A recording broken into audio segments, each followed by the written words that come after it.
Well, after seeing Suicide Squad, I was optimistic that The Killing Joke might cleanse my DC Comics movie palette. The best of the DC films have always been animated, with legitimate classics like Batman Mask of the Phantasm, Justice League, The Flashpoint Paradox, and Batman Assault on Arkham, a Suicide Squad film you should see right now. DC has far overshadowed the boring efforts that Marvel has shelled out. This begs the question as to what would happen if someone made a movie out of one of the most intentionally wrenching and skillfully forced comics of all time. Well, it turns out not much. Batman the Killing Joke is a fluke that, while not horrible, never really comes to life. Throughout its entire length, the book felt paranoid, almost poisoning, including the almost slightly misogynistic implications that its plot brought into play.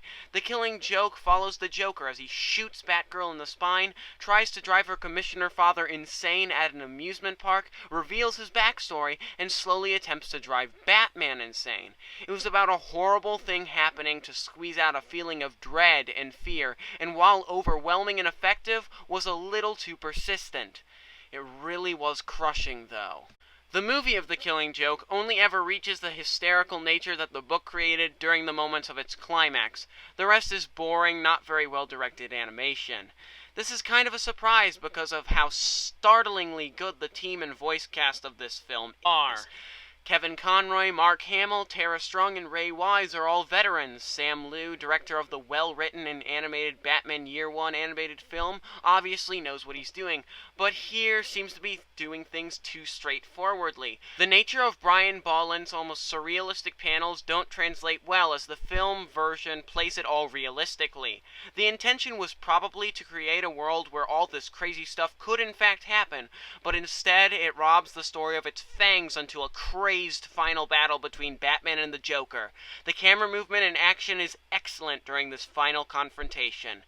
The nothingness that is the first 30 minutes isn't completely mentionable. It comes and goes and ends as it is, but doesn't affect the plot too much, and I don't want to talk about it. Wow, this is not a good month for the DC Comics cinematic department. As is, The Killing Joke doesn't hold the depth that the cartoon much of its pedigree came from, or the book it was based on.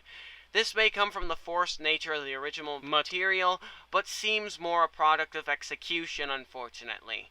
Not as bad as the DCEU, not close to the previous animated films, The Killing Joke is still an indication that DC needs to get back on track.